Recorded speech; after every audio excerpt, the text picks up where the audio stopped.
나귀 새끼 타신 나의 왕이라는 제목으로 요한복음 12장 12절 16절 말씀 전하도록 하겠습니다. 말씀을 한 번 더 읽도록 합니다. 그 이튿날에는 명절에 온 큰 무리가 예수께서 예루살렘으로 오신다는 것을 듣고 종려나무 가지를 가지고 맞으러 나가 외치되 호산나 찬송하리로다. 주의 이름으로 오시는 이 곧 이스라엘의 왕이시여 하더라. 예수는 한 어린 나귀를 보고 타시니 이는 기록된 바 시온 따라 두려워하지 말라. 보라 너희 왕이 나귀 새끼를 타고 오신다함과 같더라.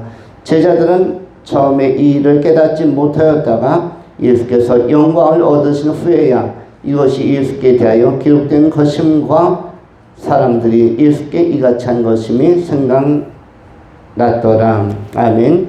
이 본문의 말씀을 통해서 세 가지로 은혜를 나누도록 합니다. 첫 번째 호산나, 두 번째 시온, 세 번째 할렐루야. 이 세 가지 용어는 성경에 자주 나오는데 무슨 뜻인지 알고 우리가 사용하는가, 또 무슨 뜻이라고 알고 이해하고 사용해야 하는가를 정돈하며 은혜 받고자 합니다. 첫 번째 생각하는 것은 호산나라는 단어입니다. 오늘 본문 말씀 13절에 종려나무 가지를 가지고 맞으러 나가 외치되 호산나 찬송하리로다. 주의 이름으로 오시는 이 곧 이스라엘의 왕이시여 하더라. 예수님께서 예루살렘으로 올라오셨습니다. 예루살렘으로 올라오려고 하는데 군중들이 주변에서 무엇을 외쳤습니까? 호산나라고 외쳤습니다. 호산나는 헬라어이죠. 그런데 이거 히브리어는 호시아나 하면 히브리어로 호시아나, 이것은 헬라어로 호산나인데 호시아나 내지는 호산나가 무슨 뜻일까요? 무슨 뜻이길래 이스라엘 사람들이 이렇게 외쳤을까요? 이것은 제발 우리를 구원하소서라는 기도입니다. 제발 우리를 구원하소서. 얼마나 구원의 문제가 절박했으면 제발 우리를 구원하소서 라는 기도이자 구원자에 대한 기대감이 담긴 찬양이기도 합니다. 그것이 바로 호시아나 내지는 호산나입니다. 결국 이 말은 구원에 대한 기대, 구원에 대한 갈망, 구원에 대한 희망과 비전을 한 단어에 담아서 외친 것이 호산나입니다. 결국 인류는 또 이스라엘 백성들은 구원에 관한 긴박함과 갈급함이 있었습니다. 오늘날 우리들도 마찬가지입니다. 구원에 대한 것이 가장 중요한 화두이자 그리고 주제이자 목적이 되어야만 합니다. 나의 비전과 목표가 뭔가 묻는다면 구원이다 이렇게 말씀하실 수 있어야 되고, 우리 가족의 우리 가정의 비전과 목표와 목적이 있다면 그것이 무엇일까 하면 역시 구원이다. 내 자손들이 태어날 텐데 그 자손들의 비전과 목적은 무엇이어야 하는가? 역시 구원이다. 우리 민족, 남한이든 북한이든 또 아시아이든 세계든 이 세계와 역사의 비전은 무엇이어야 하는가? 목표는 무엇이어야 하는가? 그것은 구원이어야 한다. 오늘 예배의 목적도 마찬가지입니다. 예배의 목적이 뭡니까? 구원받기 위하여. 구원받기 위하여와 구원받은 자로서 구원의 삶을 준비하는 기간이 예배하는 기간입니다. 이것을 놓치면 절대로 안 되는 것입니다. 사람들은 언제 가장 진실해지고 진솔해지고 참 삶의 의미를 새길 수 있냐면 죽음 앞에 설 때인데, 그래서 혹자들은 또 쉐렌 키에르케고르 같은 사람은 이렇게 이야기했습니다. 삶의 의미를 고민할 것이 아니다. 죽음 앞에 서서 죽음에게 물어봐라 삶이 뭔지. 그러면은 정확히 삶의 의미가 무엇인지를 깨닫게 될 것이다. 우리는 죽음이라는 개념과 또 심판 때 심판이라는, 내 삶은 반드시 심판된다, 이것을 꼭 기억해야만 합니다. 왜 우리가 신앙생활을 하는가, 왜 예배를 드리는가에 대한 의미를 내가 정돈하려고 하면은 모호하거나 불확실할 때가 있습니다. 정리정돈이 안 될 때가 있어요. 왜 신앙생활을 하는가? 이것은 심판 앞에 물어봐라. 지옥 앞에서, 떨리는 지옥 앞에서 물어봐라. 왜 신앙생활을 해야 되는가? 왜 예수를 믿어야 되는가? 이것은 너무 선명해지는 것입니다. 죽음 앞에 서면은 오직 예수 이외에는 다른 답이 없고 대안이 없고 피할 길이 없기 때문에 그렇다, 예수 믿고 신앙생활하고 예비하는 것, 이것이 답이 없구나를 너무나 정확하게 알 수 있다는 것입니다. 그렇기 때문에 이 구원의 문제, 예수 믿는 문제, 예비하는 문제는 절대적인 우선순위를 차지하는 것입니다. 마태복음 6장 33절 34절에 나온 것처럼 너희는 먼저 그의 나라와 그의 의를 구하라. 이런 우선순위, 영적 우선순위를 우리에게 명료하게 알려주고 있습니다. 이 우선순위를 빨리 깨닫는 사람이 지혜로운 사람이요, 이런 우선순위를 빠르게 알고 예배자의 삶에 참여하는 사람들이 굉장히 실속 있고 신리파라고 할 수가 있습니다. 사람은 실리적인 사람이 있고 호황된 것을 좋아하는 사람이 있습니다. 그런데 세상에서는 실리파도 괜찮고 호황된 것도 괜찮습니다.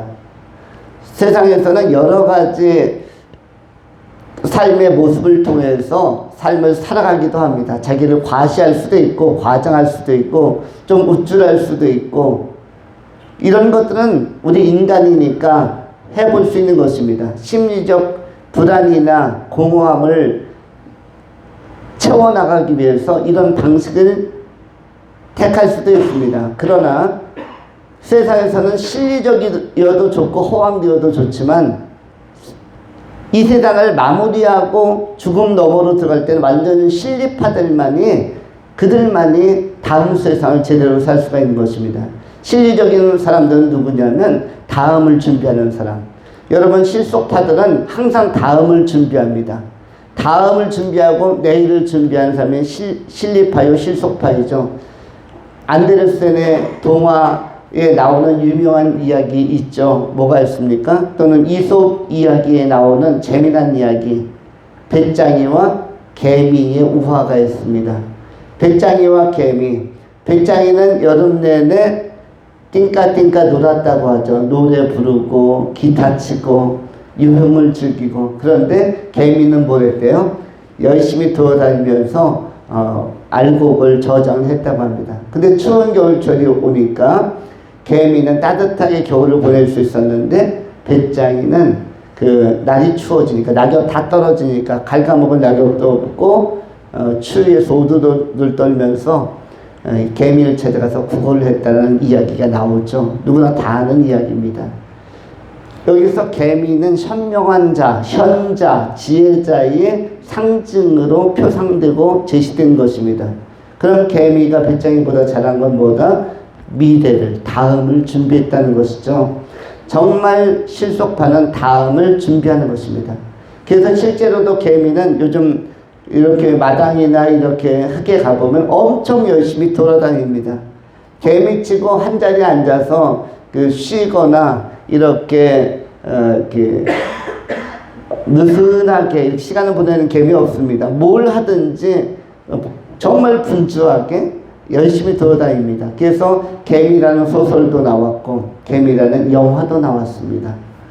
물론 개미 안에도 질서와 서열이 있고 여왕개미를 개미를 포함하여 병정개미, 일개미가 일사불란하게, 여러분 일사불란이 뭔지 아시죠?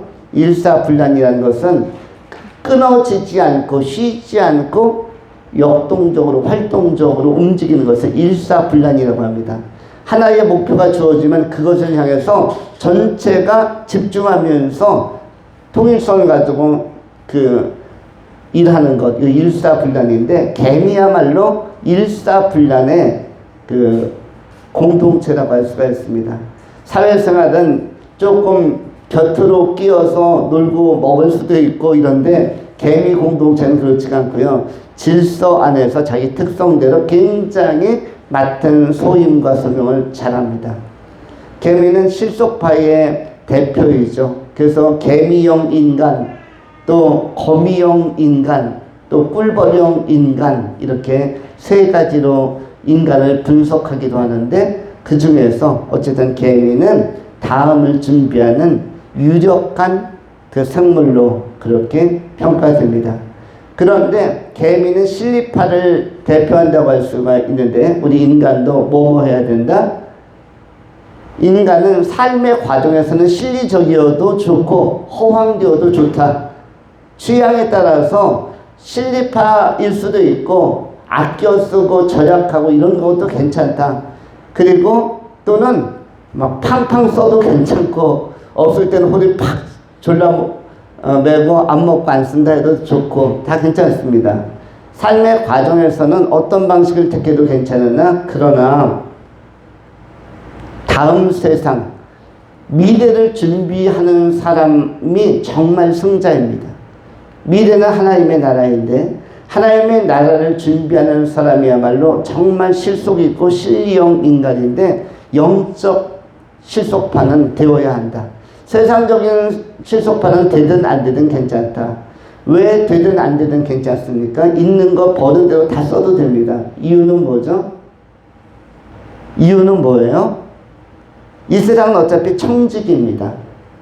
공술의 공수거이기 때문에 내가 빈손으로 태어났다가 그냥 알몸으로 태어났다가 알몸으로 가기 때문에 사실 다 쓰고 가도 괜찮습니다. 왜냐하면 사람들이 자기가 가진 소유를 다 쓰는 사람이 많지 않습니다.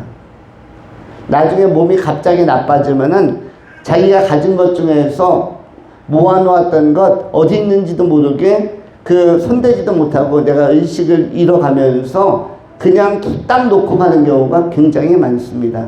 그래서 그럴 바에야 있을 때 팡팡 쓰고 없으면 안 쓰고, 이것도 방법론이 아닌 것은 아닙니다. 청직이니까 어차피 하나님께서 맡기신 것 법인에서 쓰는 거니까 하고 싶은 것 하고 쓰고 싶은 거 쓴다, 이런 방법도 있는 것이고, 그런가 하면은 실리적으로 그래도 미래를 위해서 내가 준비해야 된다. 저축도 하고, 또 그래야 나와 관계가 좋은 사람들, 친척들, 후손들에게 뭐 또 한번 남겨주고 물려주기도 하고, 그들에게 생활의 뒷받침도 되어주고, 이런 쪽을 선택해도 역시 좋은 것입니다. 두 가지 다 뭐가 있다? 일리가 있다.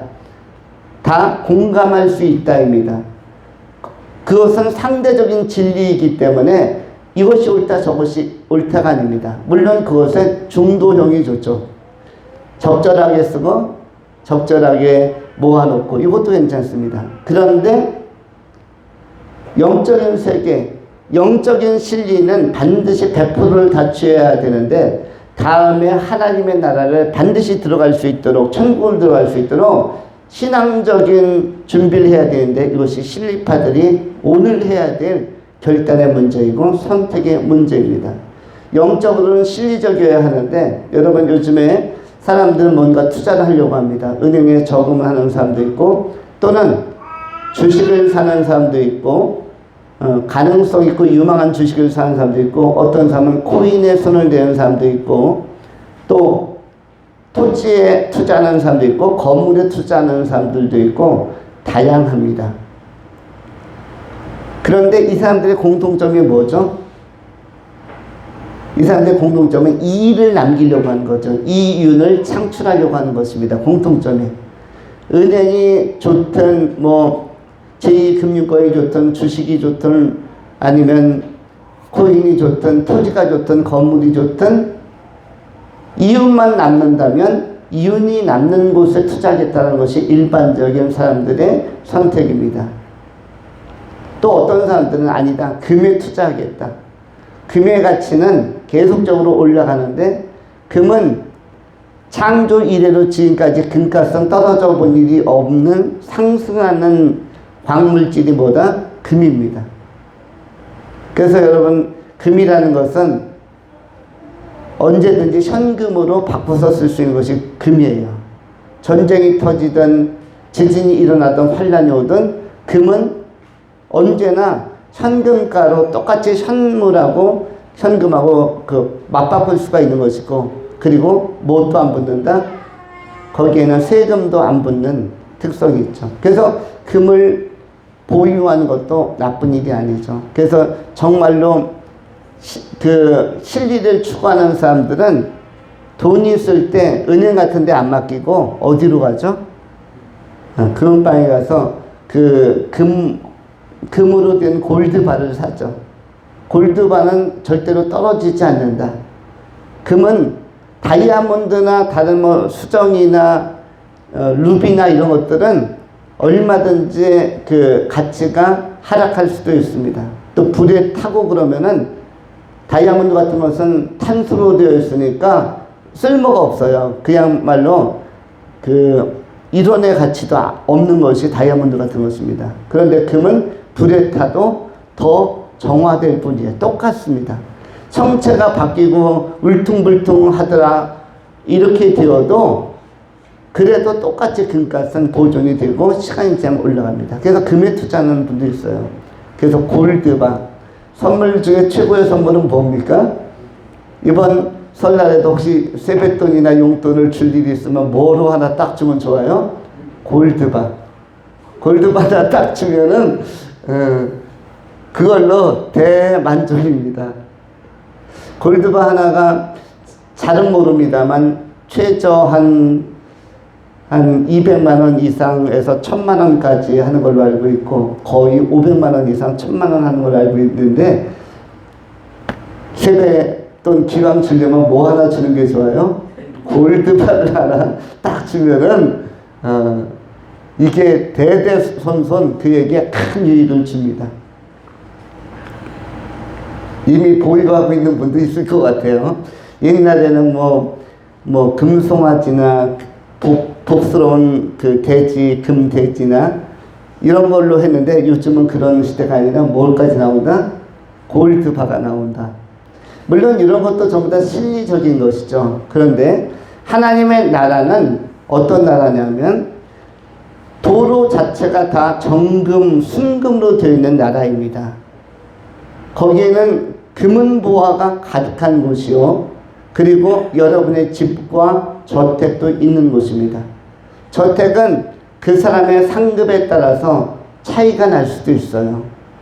그 나라야말로 저택이 클수록 보화가 많은 것입니다.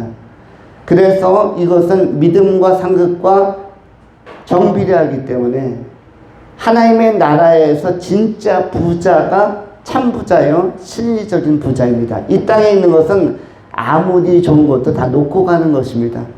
놓고 가는 것에 집착하는 것이 아니라 어린아이들로 치면은 놀이방, 키즈 카페 이런 데 가면은 장난감도 많고 좋은 게 많죠. 내가 먼저 손을 대서 내가 갔다가 내 앞에 놓고 놀 때는 다 내 것 같지만 시간 다 돼서 엄마랑 그 키즈 카페를 나가야 될 때, 퇴장하게 될 때는 하나도 못 가져가고 다 놓고 가야만 합니다.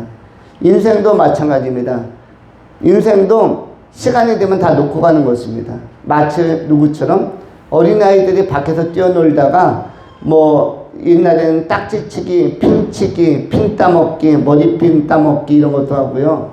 구슬치기도 하고 자치기도 하고 많은 걸 쌓아놓습니다. 그리고 친구들과 이거 안 뺏기려고 하나라도 더 내가 따려고 신경전도 많이 피기도 하고 막 금에 걸렸느냐 안 걸렸니 다투기도 합니다.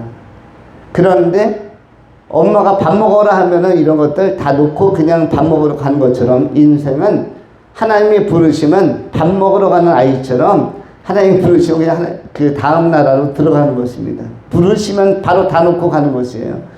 그래서 지상에서는 실리적인 것이나 허황된 것이나 또는 그거의 복합형, 중도형이나 다 괜찮다.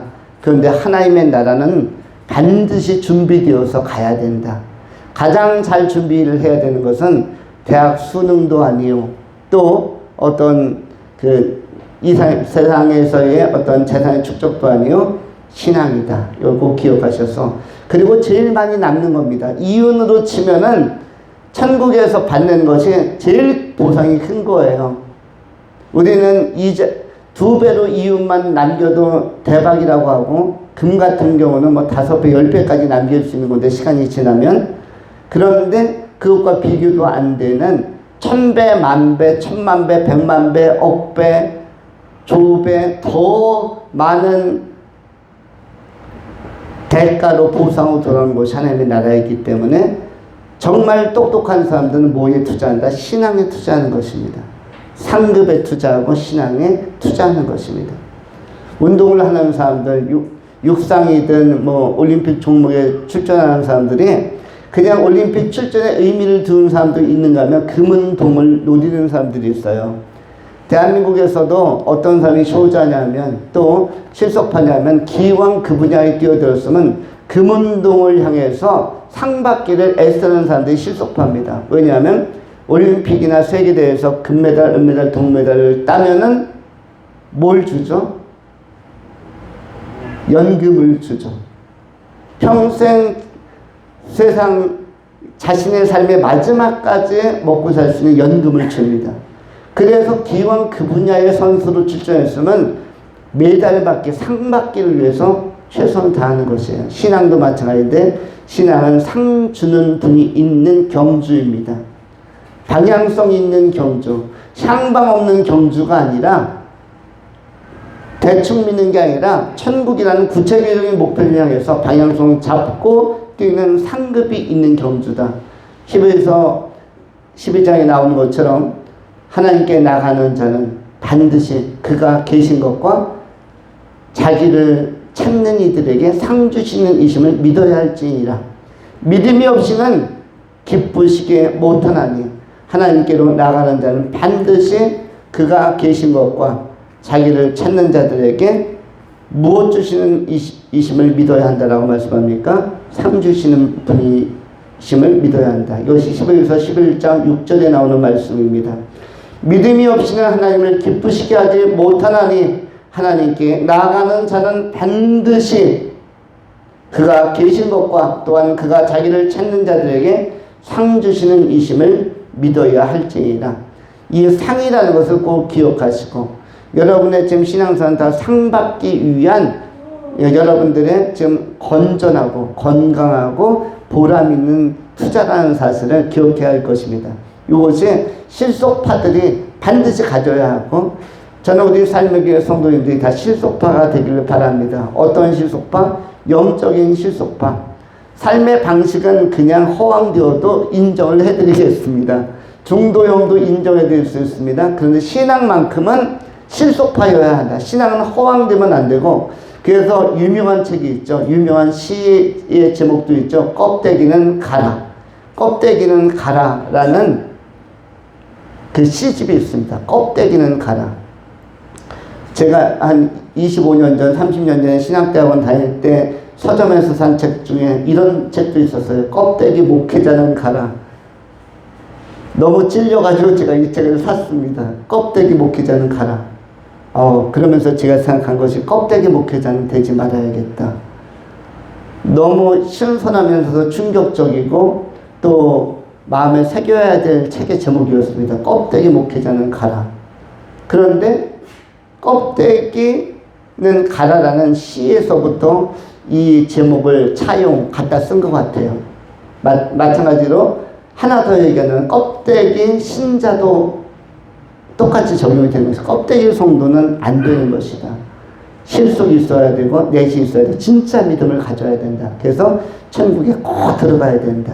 우리 삶의 모든 성도님들은 호산나 제발 우리를 구원하소서 구원자로 오신 예수님을 만왕의 왕으로 만주의 주로 영접하고 꼭 천국에 들어가서 상급도 받는 그 영광에 참여하는 그리고 그렇게 좋다는 금은보석이 가득한 그 처소 집까지도 선물로 영광의 기업으로 영생의 기업으로 상속받는 칭찬과 명성이 있는 귀한 실속 있는 성도님들이 다 되실 수 있기를 축원합니다. 두 번째로 시온에 관한 것입니다. 오늘 본문 말씀 요한복음 12장 15절에 시온이라는 표현이 나오고 있습니다.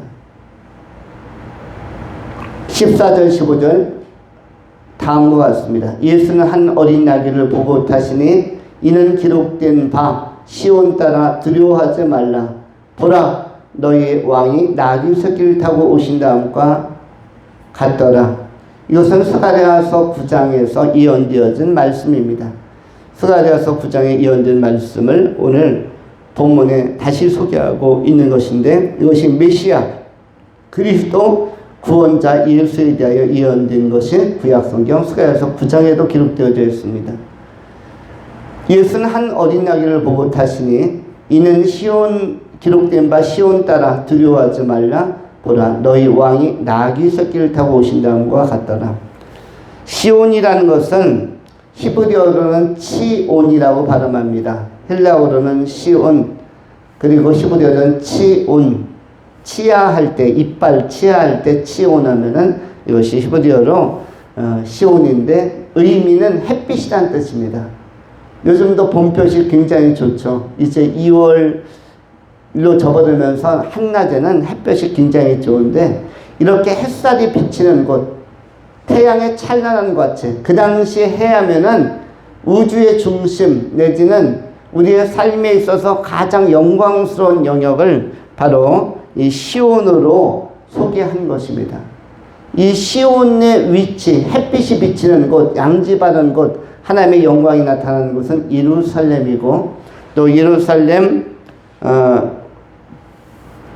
주변의 전 영역 또는 팔레스타인 쪽으로 있는 헬몬산 이쪽을 시온으로도 그렇게 하나님의 약속이 있는 땅으로 소개하고 있습니다.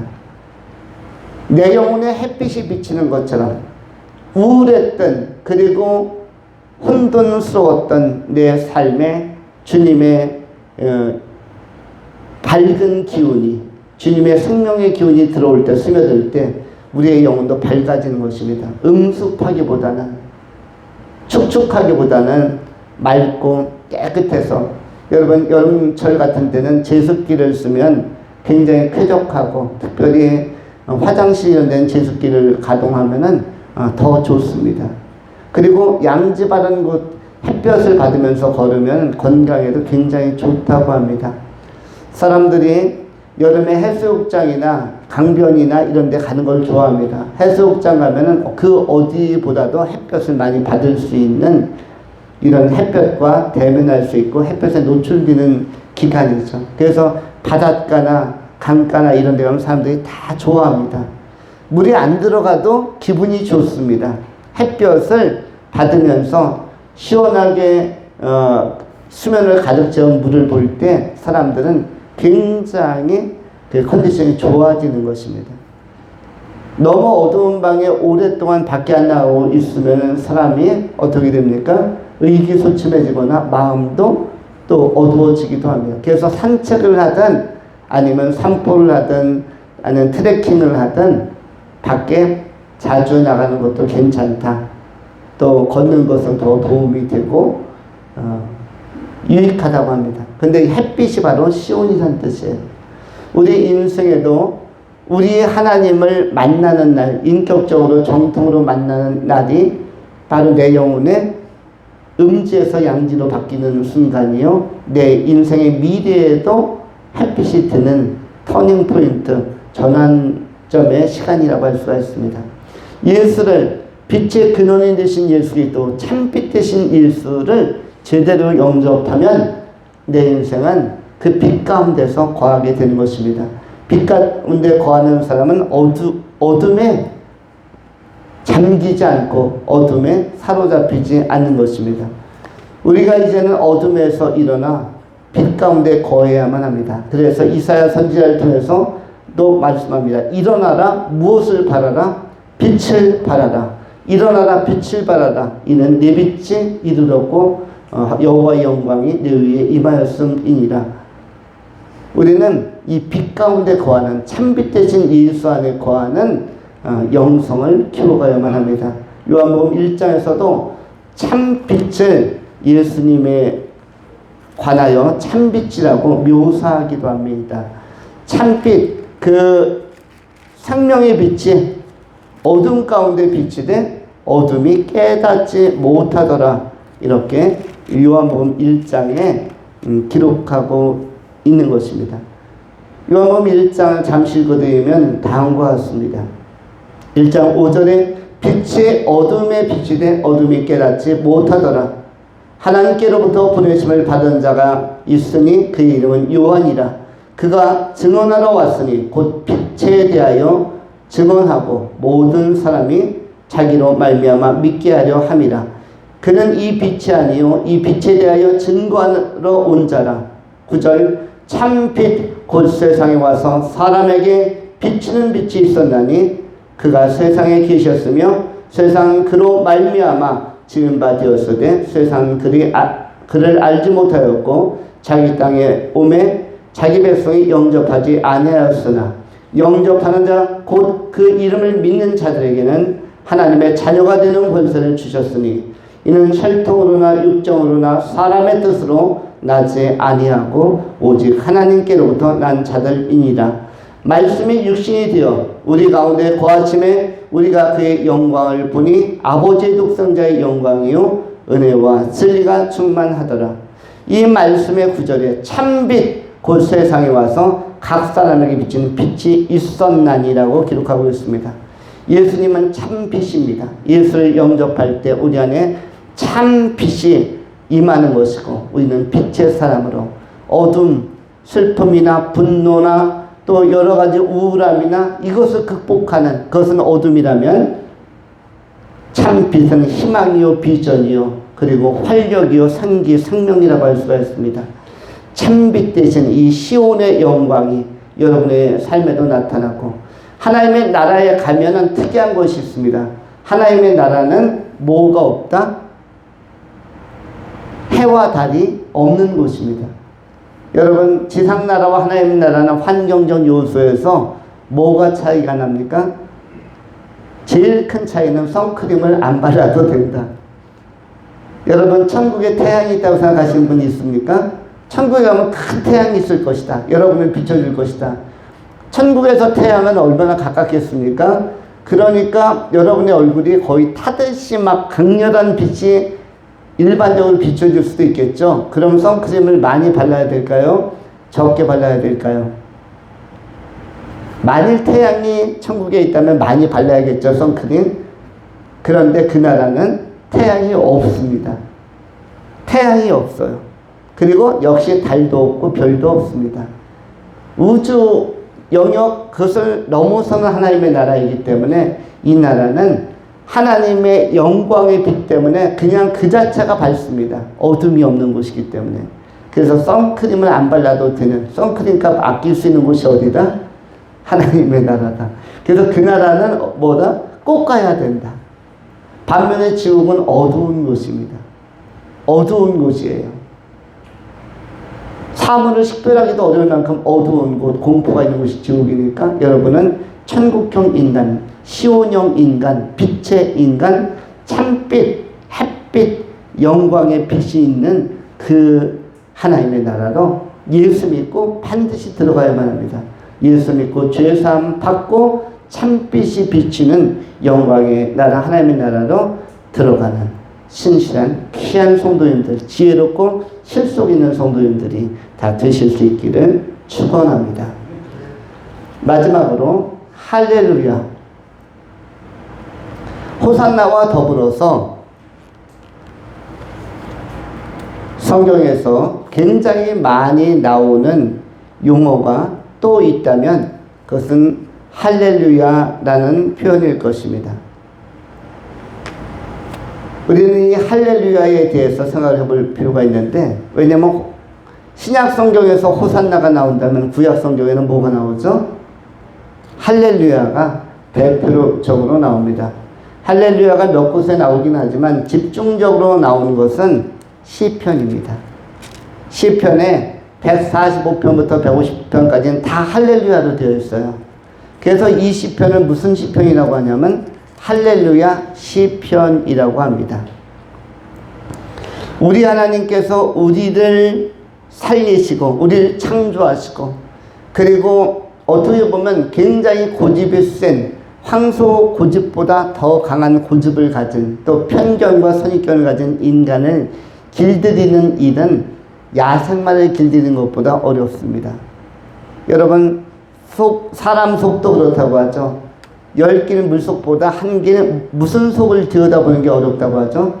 사람의 마음 들여다보는 게 어렵다면 사람이 더 어려운 거예요.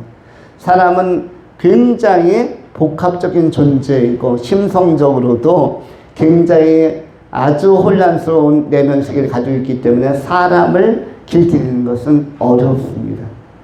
그래서 사람은 교육하기도 어렵고 잘 바뀌지 않는다고 합니다. 사람은 얼마나 타성과 근성이 강하냐면 3살적 버릇을 웬만하면 한 10살까지만 가지고 갈 것 같은데 몇 살까지 가지고 간대요? 13살적 버릇이 몇 살까지 간다? 80세까지 간다. 근데 장로님이 80세 넘으셔서 이제 한 88세 가까워지셨는데 살아보셔서 알지만 80을 넘겨도 그 버릇이 갑니까? 아니면 그대로 있습니까? 그래서 이 속담이 틀렸다는 걸 알 수 있죠. 3살적 버릇은 100살까지는 간다. 최소한 88세까지는 가는 거다. 이 말은 뭐죠? 안 바뀐다는 거죠. 사람은 안 바뀐다. 야생마를 길들이는 것, 야생마는 길만 잘 들이면 이것이 준만한 명마로 잘 달립니다. 야생마는 그 파이팅이 좋아서 힘이 좋아서 뛰는 힘이 좋기 때문에 길만 들이면은, 그래서 이 야생마 길들이는 과정에서 나온 그 유명한 경주가 무슨 경주이죠? 스페인에 가면 투가 있고 그건 소 길들이는 그 훈련이고, 미국 쪽으로 가면은 야생마 길들이는 경기가 있죠. 무슨 경기라고 합니까? 로데오 경기. 로데오 경기. 야생마가 딱 올라가면요 얼마 못 견디고 그냥 떨어지죠. 그런데 그 고삐를 당기면서 그걸 길들이면 이 말은 굉장히 잘 뛰는 말이 됩니다. 몇 번 버티지 못하는 말은 잘 달리지도 못합니다. 사람들도 개성 강한 사람들 잘 길들였으면 굉장히 귀하게 쓰이는데, 하나님께서 길들인 모든 사람들이 바로 그 하나님 앞에 잘 쓰임받은 사람들입니다. 우리 인간들은 대체적으로 개성이 강하고 고집도 셉니다. 하나님은 그러한 인간에게 매력을 가지고 있는데, 요한 칼빈이라는 종교 개혁자에 대해서 쓴 책의 제목이 다음과 같습니다.